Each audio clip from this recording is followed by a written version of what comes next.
Hello, champs. Welcome to Maths Master Classes, and we are going to start the new set. This is question paper code 33-1. This is for class 10th, and these questions are taken from the last year paper 2024. So, without wasting time, we are starting with the very first question. So, अगर अभी तक subscribe नहीं किया है, subscribe कर दो channel को. Video ऐसी ही आती रहेंगी कंटिन्यूस. चलो, let's see the first question और शेयर कर दो अपने फ्रेंड्स के साथ. The first question is this is a linear equation, pair of linear equation. इसमें हमें चेक देखना है यूनिक सोल्यूशन है, इन्फिनिटली मेनी सोल्यूशन है, एग्जैक्टली टू सोल्यूशन है या फिर नो सोल्यूशन है. मैंने हेल्प के लिए आपको ये बताया है कि अगर एक सोल्यूशन होगा तो दिस इज द कंडीशन, अगर जीरो सोल्यूशन होंगे, नो सोल्यूशन होंगे तो this is the condition, and if it is infinitely solution then it is the condition. दोनों जगह पे इक्वल होगा अगर इन्फिनिटली सोल्यूशन होते हैं. फर्स्ट में वन सोल्यूशन तो फर्स्ट जगह पे कट, जीरो सोल्यूशन सेकंड जगह पे कट, यानी कि not equals to. Let's check the values. यहाँ पे हमारे पास जो है ए वन की वैल्यू कितनी है? ए वन की वैल्यू हमारे पास रहेगी वन, एक्स का कोफिशिएंट वन है, ठीक है, upon -3, upon -3. -3 is coming from, one second, -3 is coming from this. Now y का coefficient is 2 and here y का कोफिशिएंट इज 6. इसे हम जब इधर लेके आएंगे माइनस वाई में तो it will become -6. And here is z का it is c, a b c. c1 is 5 and it is +1. तो हमने देखा यहाँ पे this is equals to a1 is equals to, क्योंकि यहाँ पे कटिंग होके 1/3 आ जाएगी, बट ये इक्वल नहीं आ रहा c1/c2. तो हमारे पास सेकंड कंडीशन में जाने के लिए ऑप्शन बन रहा है जीरो सोल्यूशन वाला. No solution is the correct answer, ठीक है. एपी का हमें कॉमन डिफरेंस बताना है. This is our AP. हमें क्या करना है? Second term minus first term करना है. That means a two minus a one करेंगे एंड सिमिलरली ए3 माइनस ए2 करेंगे. हमारे पास इसमें कॉमन डिफरेंस आ जाएगा. D is equals to 1 minus 4x upon 2x minus 1 upon 2x. ये सोल्व करेंगे एंड आंसर आ जाएगा इजीली. तो जैसे ही हमने इसे सोल्व किया 1 माइनस 4x माइनस 1, तो -1 + 1 कैंसिल आउट, अपॉन में 2x, कटिंग करके हमारे पास -2 बच रहा है. तो answer is B option. Now, two dice are thrown together. The probability that they show different numbers. देखो, जब आपने दो डाइस थ्रो किए हैं तो आपके पास 1 1 से लेके 1 2 1 3 ऐसे करते करते 6 6 तक सारे नंबर्स आते हैं. उसमें से जो सेम होते हैं 1 1 2 2 3 3 4 4 5 5 6 6. ये 6 केसेस हैं सेम वाले. Same means they get the same numbers. जैसा पहला है वैसा ही दूसरा है, 1 1 2 2 3 3. बाकी जितने भी केसेस हैं आउट ऑफ 36, 30 केसेस, ये 6 केसेस हटा दिए हमने, 1 2 3 4 5 6. इन 6 केसेस के अलावा जो 30 केसेस हैं दे show different numbers. Different numbers like 1 2 1 3 1 4 1 5 1 6 2 1 2 3 2 4 2 5 2 6 और ऐसे ही आगे 3 1 3 2 3 4 3 5 3 6 4 1 4 2 4 3 4 5 4 6 and then 5 1 5 2 5 3 5 4 and the last 5 6. ये कंसिडर नहीं करना है. टोटल केसेस हमारे पास 36 है, फेवरेबल 30 है, तो आ जाएगा 5/6. 6 5 जा 6 6 जा, कटिंग करके answer is B option. If the question is they show same numbers, same numbers वाला केस होता तब हम 6/36 लेते, क्योंकि हमारे पास 6 फेवरेबल हो जाते. बट ये आता है क्वेश्चन, इसलिए मैंने आपको यहाँ पे साइड में बता दिया. Next part, the probability of guessing the correct answer to a certain test question is this x/6. And the probability of not guessing, देखो आपको बताया गया है अगर आपके पास प्रोबेबिलिटी टू आंसर है और नॉट गेसिंग पूछ रहा है तो आपके पास होता है P E plus P E bar, that means not E, is equals to 1. तो टेस्ट में आंसर करेक्ट करने की प्रोबेबिलिटी x/6 है. Okay, x/6. एंड नॉट गेसिंग द करेक्ट आंसर की प्रोबेबिलिटी हमारे पास 2/3 है, +2/3.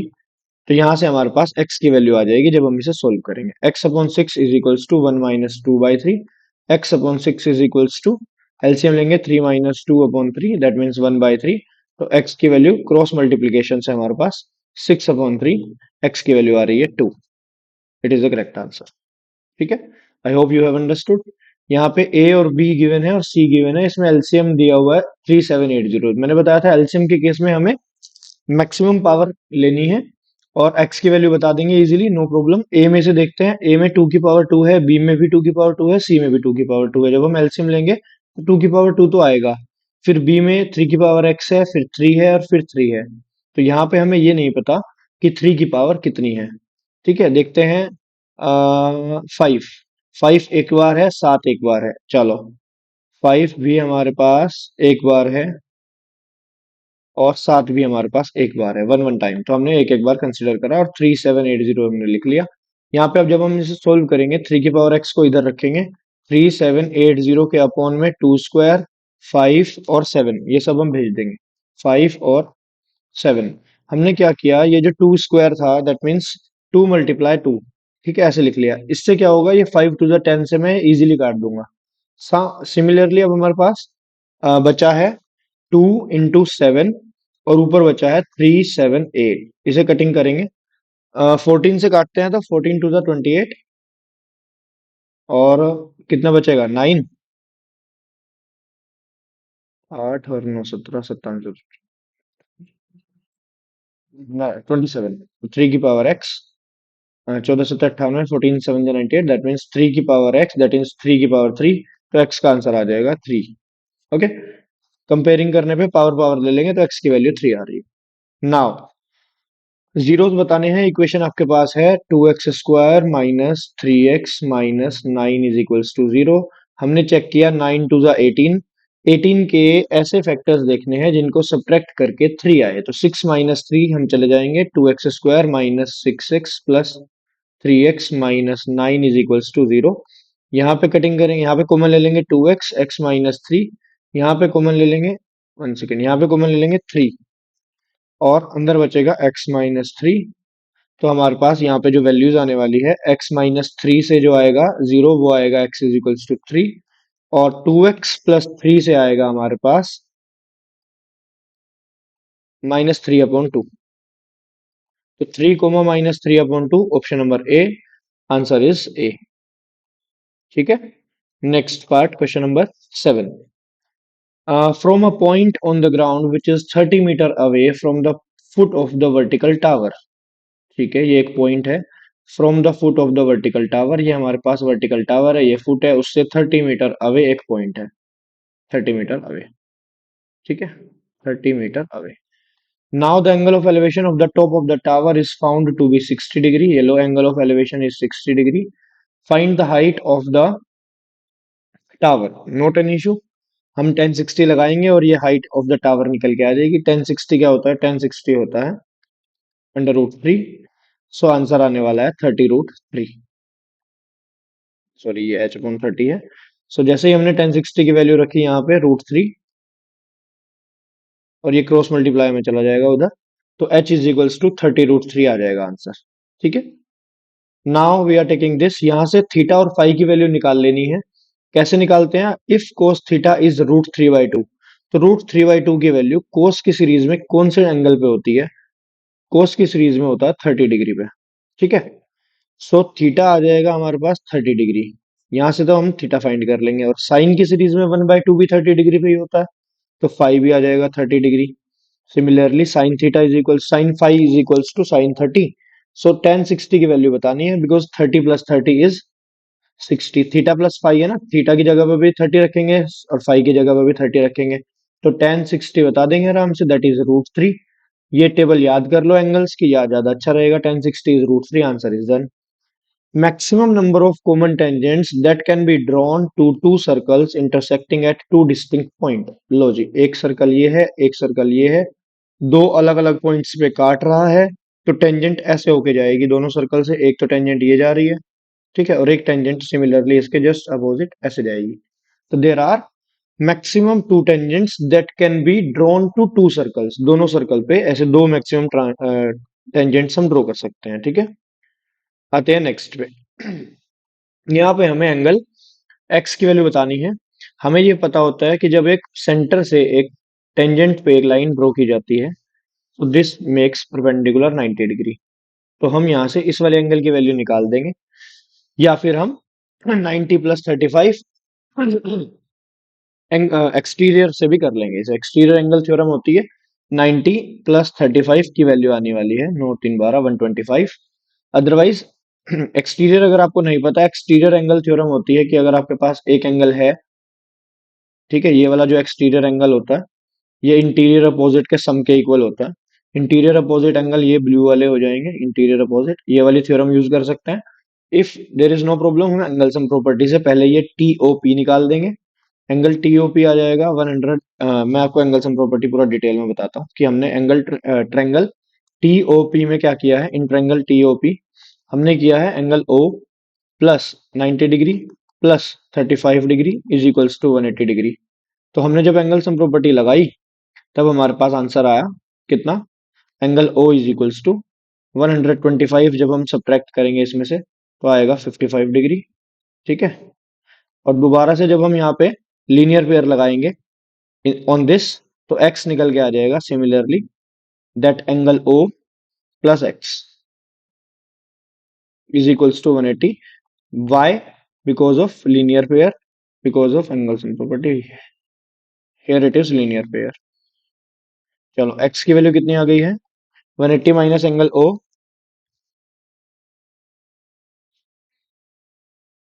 That means 180 minus 55, that means 125, ठीक है।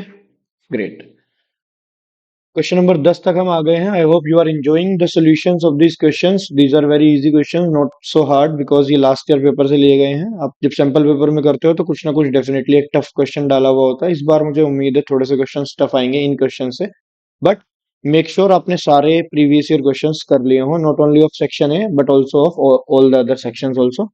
चैनल पे बने रहे ऐसे ही, मैं आगे सेक्शंस के वीडियोस भी जरूर लाऊंगा। उसके बाद मेरा प्लान है वन शॉट चैप्टर डालने का।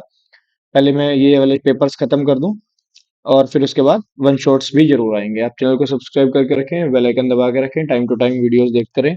जैसे जैसे अपलोड की जा रही हैं साइड बाय साइड खत्म करते रहें, इसे पेंडिंग में ना रखें बिल्कुल भी कि मैं कर लूंगा कर लूंगी, ऐसे करके पेंडिंग में हो जाता है, फिर वो रह जाता है। These are very very important question. इसी तरह के क्वेश्चन ही बोर्ड में आपको देखने को मिलेंगे इस बार भी।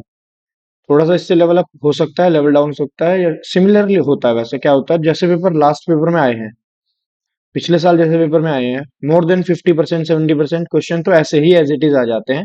थोड़ी सी वैल्यूज चेंज होके, थोड़े से type of the question change होके आ जाते हैं, बट लेवल यही रहता है। जो इक्का दुक्का क्वेश्चन ऐसा होता है जिसमें थोड़ा सा कॉम्पिटेंसी बेस्ड क्वेश्चन डाले जाते हैं, उसके लिए आपको अलग से प्रैक्टिस करनी होती है। थोड़े से टफ टफ क्वेश्चन जो आपके होते हैं, सैंपल पेपर होते हैं, उसमें से मार्क करने होते हैं कि ये क्वेश्चन मेरे से नहीं हुआ था, वो लास्ट टाइम पे रिवाइज करने होते हैं। This is how you can score 100 out of 100 या 80 आउट ऑफ 80। कैसे कर सकते हैं आप 80 आउट ऑफ 80, इसके लिए मैं एक वीडियो लेके आऊंगा जरूर। इसमें मैं अभी आपको बस ये बता रहा हूँ कि जो आप सैंपल पेपर कर रहे हैं उसमें जो हार्ड क्वेश्चन आपको लग रहे हैं वो मार्क करते रहो, so that you can revise it again. Hard questions को 2 बार रिवाइज करने हैं। जो क्वेश्चन आपसे नहीं हो रहा है वो आपको अपनी वीकनेस समझ के उस चैप्टर को रिवाइज करना है, ठीक है। नेक्स्ट क्वेश्चन पे आ रहे हैं। This is question number 12। Channel को जरूर शेयर करें अपनी वीडियो अपने फ्रेंड्स के साथ, ये वीडियोस शेयर करें, उनका भी थोड़ा सा भला हो, उनका भी थोड़ा सा बेस बने। जो वीक स्टूडेंट्स है, जो आपके फ्रेंड्स है, जो आपको बिल्कुल जान से प्यारे दोस्त होते हैं इस टाइम पे आपके, उनके साथ वीडियो शेयर करें। डीई की लेंथ हमें निकालनी है। A D is 2, B D is 3। तो हम यहाँ पे पैरेलल है, हम इससे आराम से एंगल एंगल एंगल से क्या कर लेंगे, सिमिलर। तो हमारे पास ए डी, सिमिलरिटी यूज करेंगे, A D upon A B. मुझे प्रूव करने की कोई जरूरत नहीं है, मैं सर सीधा आंसर निकाल रहा हूँ। A D is equals to D E upon B C, ठीक है। एडी कितना है, देखो एडी मैंने इतना सा लिया है और ए बी पूरी ली है। सिमिलरली यहाँ पे छोटे वाले ट्रायंगल की और बड़े वाले ट्रायंगल की, ठीक है। चलो एडी की वैल्यू हमारे पास 2 है पूरी, ए बी इज 5, और डीई इज फाइंड करना है, बी सी इज 7.5। तो यहाँ से सोल्व करके 3 आ जाएगा। क्रॉस मल्टीप्लाई जब हम करेंगे 7.5 इंटू 2, दैट मीन्स 15/5। तो डीई हमारे पास आ जाएगा 3, 5 3 15, ठीक है। HCF of two numbers is 40, LCM of these two number is this। कोई बात नहीं, ये तो बहुत इजी क्वेश्चन है। LCM into HCF into number का product, product of numbers is equals to LCM into HCF।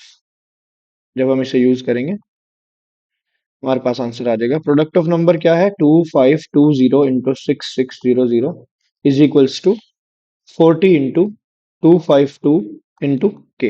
यहाँ से जैसे ही हमने सोल्व करा, ये 2520 तो पूरा का पूरा कट हो गया, और 4 से जब हमने इसे कटिंग की तो हमारे पास के की वैल्यू आ गई। ये as it is question last set में भी था, है ना। Let me check 1 second. हाँ, ये 32 में था। देखो मैं आपको दिखा देता हूँ, गिव मी अ मिनट।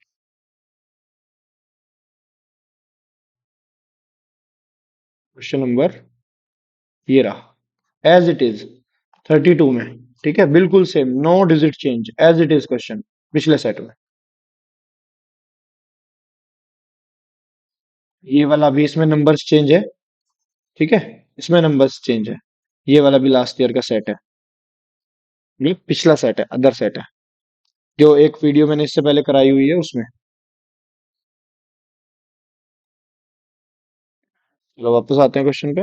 हमें यहाँ से सिर्फ ये सोल्व करना है की वैल्यू निकालने के लिए। 6600 अपॉन 4।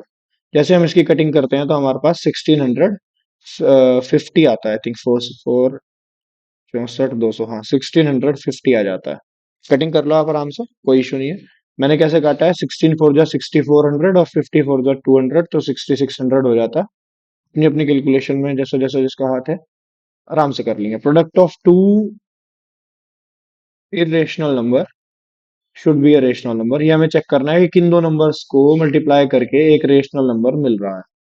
देखो इस क्वेश्चन को ध्यान से करेंगे। पहला क्वेश्चन तो ये है कि ये तो दोनों नंबर ही नहीं है, हमारा ऑप्शन ऐसे ही कट हो जाता है। These are not irrational numbers. बहुत से बच्चे इसमें क्या मिस्टेक करते हैं, मैं आपको कॉमन मिस्टेक बताता हूँ इस क्वेश्चन की। 16 4 जा करते हैं 64, और 64 का रूट हो जाता है 8, और बच्चे मार्क करके आ जाते हैं।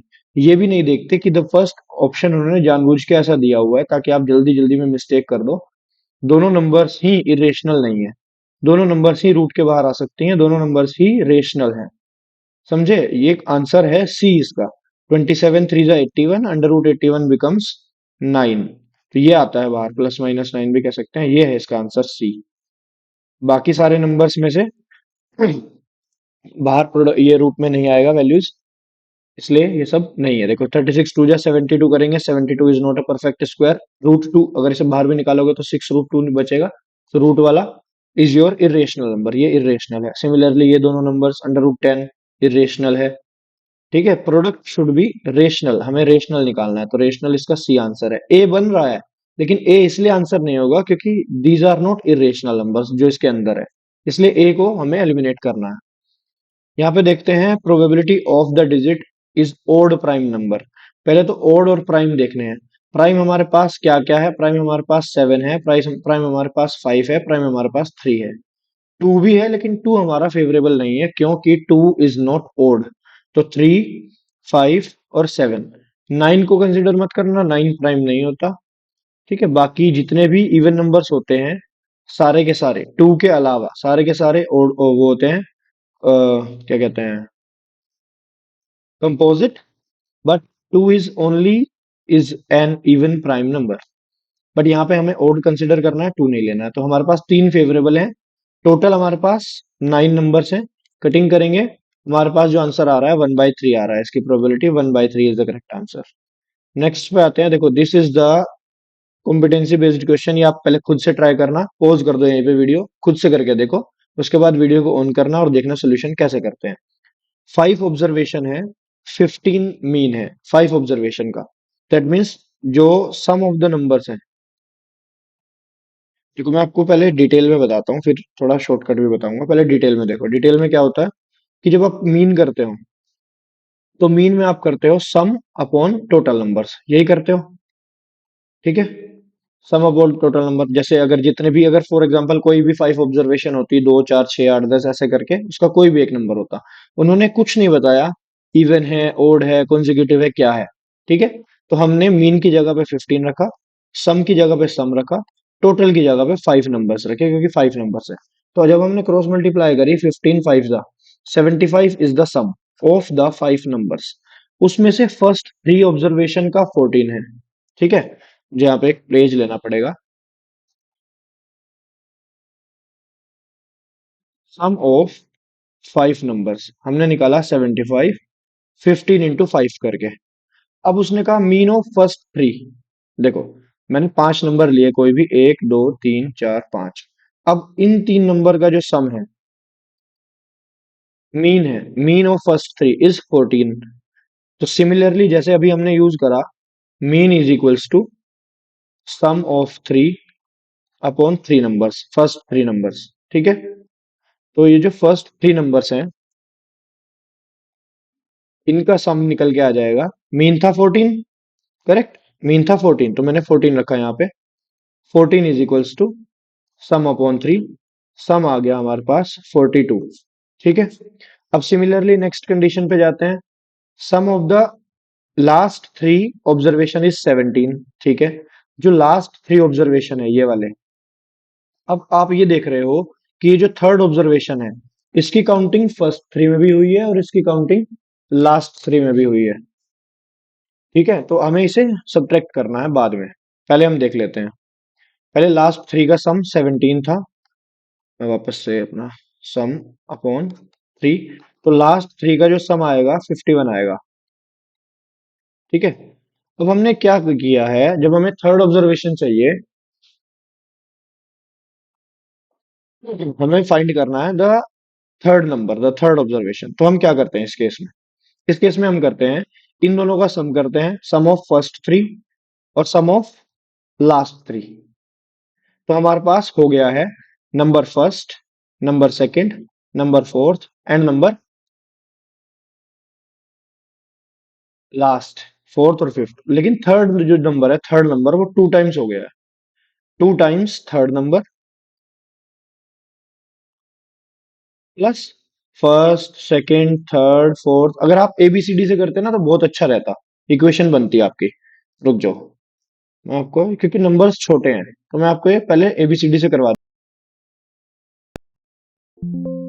मैं ये चेंजेस कर देता हूँ उठा के। देखो, मान लो आपके पास नंबर्स हैं ABCDE। मैं इसीलिए अभी तक आपको नहीं बता रहा था ये ABCD वाला, कि अगर फॉर एग्जांपल नंबर्स ज्यादा आ जाते हैं तब आप कैसे करेंगे, तब आप लेट नहीं कर सकते। ये 5 नंबर्स तो लेट कर सकते हैं आराम से। तो जब हमारे पास सम ऑफ थ्री आया है 42, इसका मतलब क्या है कि ABC का सम 42 है, A+B+C। मैं थोड़ा सा ज्यादा एडवांस कॉम्पिटिशन कॉम्पिटेंसी बेस्ड कराना चाह रहा था, खैर वो भी बता दूंगा शॉर्टकट में। ये हो गया, लास्ट ऑफ थ्री इज 51, तो CDE इज 51। यहाँ पे इक्वेशन फर्स्ट और इक्वेशन टू आई है, और इक्वेशन एक थर्ड बनी थी, sum of all 5 number is 75। ठीक है, sum of all 5 number is 75, A+B+C+D+E is 75। ये तीन डाटा ये मिला है इस क्वेश्चन से, sum of 5 observation, sum of three, sum of last. ठीक है, क्वेश्चन पे आते हैं वापस। अब हमने क्या देखा, जब हम फर्स्ट और सेकंड इक्वेशन को ऐड करते हैं, तो on adding first and second हमारे पास A+B+ ये 2C हो गया, फिर D+E, और इन दोनों को ऐड करके हमें मिला 93। ठीक है, अब हमें फोर्थ और थर्ड को सब्ट्रैक्ट करना है, फोर्थ माइनस थर्ड। उससे क्या होगा, उससे हमें C की वैल्यू मिल जाएगी, क्योंकि जैसे हम सब्ट्रैक्ट करेंगे A B D E ये सब कैंसिल हो जाएगा, 2C - C बचेगा यहाँ पे। जब हमने 4 - 3 करा, this equation minus this equation करा, इक्वेशन 4 माइनस इक्वेशन 3 करा, तब हमारे पास आया 2C - C is equals to 93 - 75। तो यहां से हमारे पास C की वैल्यू आ गई कितना, 18। 18, चेक करते हैं ऑप्शन कहाँ है इसके। ये रहा, आंसर इज कमिंग 18। अब देखो, अगर नंबर्स आ रहे हैं इनसे ज्यादा, 5 से ज्यादा, तब आपको क्या करना है, जो भी आपके पास टोटल नंबर का सम है, जो भी आपके पास टोटल नंबर का सम है, सम ऑफ ऑल नंबर्स, उसमें से सब्ट्रैक्ट करना है, उसको सब्ट्रैक्ट करना है बाकी दोनों के सम से। बाकी दोनों का सम मतलब फर्स्ट थ्री लास्ट थ्री के सम को ऐड करना है, उसमें से ऑल वाला सब्ट्रैक्ट करना है, तब आपके पास आपका जो रिक्वायर्ड नंबर है वो निकल जाएगा। किस टाइप के क्वेश्चन में, जब आपके पास नंबर जितने गिवन है उसमें एक नंबर रिपीटेड है। एक नंबर रिपीटेड मतलब ऐसा केस है जैसे इसमें 5 नंबर्स थे। ठीक है, इसमें जैसे 5 नंबर थे और फर्स्ट 3 नंबर्स का सम, लास्ट नंबर्स का सम। 1 सेकेंड। ठीक है। फर्स्ट 3 नंबर्स का सम दिया हुआ था, लास्ट 3 नंबर का सम दिया हुआ था, थर्ड रिपीट हो रहा था बार बार। तो ऐसे हो रहा था, थर्ड रिपीट हो रहा था 2 बार, इसलिए हमने ये किया। अब आपको क्या याद रखना है, आपको ये याद रखना है क्वेश्चन में कि इसको सब्ट्रैक्ट करना है 15 5 को, किस में से, इन बाकी दोनों नंबर के एडिशन से। देखो मैंने 42 और 51 को ऐड करा था और 75 माइनस किया था, ये याद रखना। अदरवाइज सिंपल, इतना बड़ा इक्वेशन आएंगी नहीं। आप लेट करके करोगे तो आप क्लियर रहोगे। लेट करके 5 नंबर्स करो, उसके बाद sum of 3, sum of last 3, sum of all, ऐसे इक्वेशन बना के आपको कोई कंफ्यूजन नहीं होगा। आपके पास टाइम बहुत है, जो मैं बता रहा हूँ उसमें कम टाइम में यूज करना होता है उसे, आराम से कर सकते हो आप। I hope you have understood. If still doubt तो कमेंट करके मुझे बता दो, ठीक है। Next, the major of angle M O N, ये वाला एंगल बताना है, ठीक है। बता देंगे आराम से, कोई चक्कर नहीं है, कोई दिक्कत नहीं है। देखो ये ओ एम और ओ एन क्या है, ये ओ एम और ओ एन रेडियस है। एक ट्रायंगल में अगर आमने सामने की दोनों साइड सेम होती है तो उनके आमने सामने के एंगल्स, ऑपोजिट एंगल्स भी सेम होते हैं, इक्वल होते हैं, ठीक है। अब मुझे ये भी पता है O M L, angle O M L will be 90 degree, पूरा, this whole angle is 90 degree.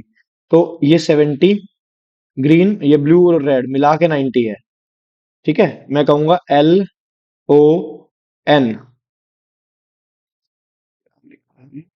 Angle L M N, L M N, blue वाला, plus angle N M O, ये दोनों मैंने सेम उससे लिखे हैं कलर से, दोनों का सम 90 है। तो यहां से हमारे पास रेड वाला वैल्यू आ जाएगी, एन एम ओ की वैल्यू आ जाएगी आराम से। N M O is 20 degree, 90 minus 70, correct. ये वाली वैल्यू तो 70 डिग्री क्वेश्चन में गिवन है, तो डेफिनेटली ये वाली वैल्यू 20 है। ये 20 है तो ये भी 20 है। अब ट्रायंगल के अंदर जब आपको पता है ये भी 20, ये भी 20, 20 प्लस 20 इज 40, तो बचा हुआ ऑफ कोर्स 140 डिग्री है। क्यों? Angle sum property, correct. 20, मान लो ये एंगल ओ है, 20 plus angle O is equals to 180 degree, तो 40 plus angle O is equals to 180 degree, correct. Angle O will be 180 minus 40 degree, ठीक है। तो angle O is equals to 140 degree, answer is coming B option. देखिए जी, last 2 questions बचे हैं। अब मैं आपको किसी की कसम दूं उससे पहले आप चैनल को शेयर कर दो, सब्सक्राइब कर दो, वीडियो को शेयर कर दो जो अपने फ्रेंड्स के साथ। मजाक कर रहा था। चलो नेक्स्ट क्वेश्चन देखते हैं, 19। 2 पॉइंट्स हैं। Point A is 1,2, point B is -1, 1, ठीक है। और एम रेशो एन गिवन है 1:2। पॉइंट एक और है, इंटरनली डिवाइड, -1/3, 5/3। हमें इसमें लगाना है ratio M, 1:2 M ratio N. हमें पता है इजीली, ये देखो इसका एक्सप्लेनेशन, इसका फॉर्मूला सब कुछ गिवन है। अगर आंसर सही आ रहा है ये पॉइंट, तब हम जाएंगे ए के साथ। अगर ए फॉल्स आ रहा है तब हम जाएंगे डी के साथ। इस तरह के क्वेश्चन में हमें बी और सी को एलिमिनेट कर सकते हैं। पहले देख लेते हैं कैलकुलेट करके कि हमारा जो फर्स्ट लाइन है, फर्स्ट लाइन ट्रू भी है या नहीं। तो हम निकालते हैं एक्स की वैल्यू। एक्स की value means -1/3 is equals to M1 X2, that is M ratio N या M1 रेशो M2, कुछ भी कह सकते हैं। M1 रेशो M2 लेते हैं इसे, M1 M2। इसी क्वेश्चन में इसी फॉर्मूले में रखनी है हमें सिर्फ वैल्यू। ये वाली वैल्यू X1 Y1 है, ये वाली वैल्यू X2 Y2 है, ठीक है। चलो रखते हैं फॉर्मूले में। दिस इज -1/3 और upon 1+2, M1 plus M2। M1 की वैल्यू 1 है,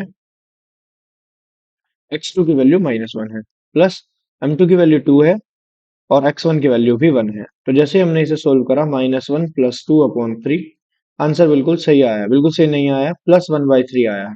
और हमारा क्वेश्चन के अकॉर्डिंग -1/3 था। तो हमें तो पहले वाला पॉइंट ही फॉल्स मिल रहा है। तो answer is D, A is false but R is true, ठीक है। D option will go with this. पर अगर आप थोड़ा सा और कंफर्म करना है, एक बार वैल्यू रीचेक कर लो, एक बार y भी निकाल के देखो क्या y यही आ रहा है 5/3।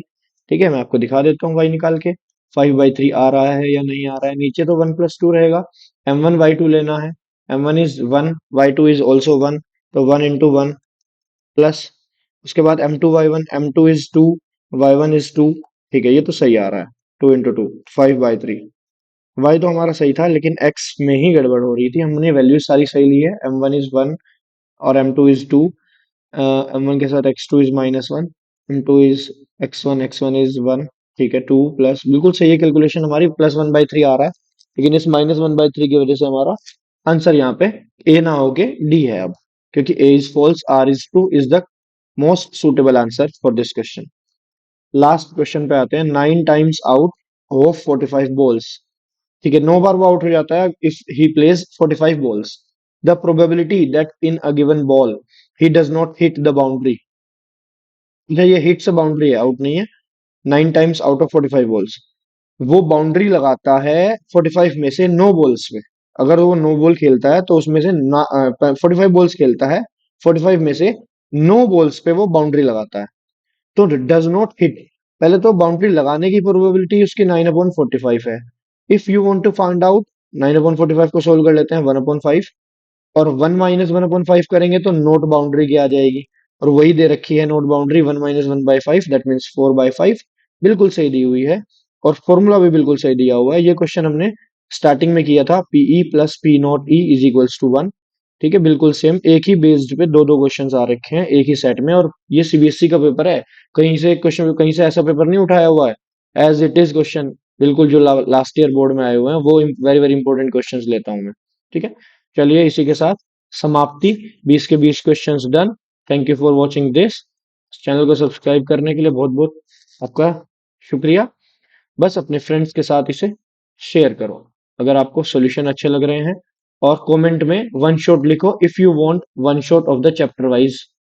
ठीक है, और चैप्टर नंबर भी लिख सकते हो। पहले मैं सोच रहा हूँ एपी का डालूंगा वन शॉट, क्योंकि वो मैं रेडी कर रहा हूँ।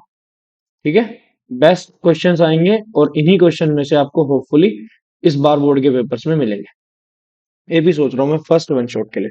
Thank you, bye, this is Paras Arora signing of.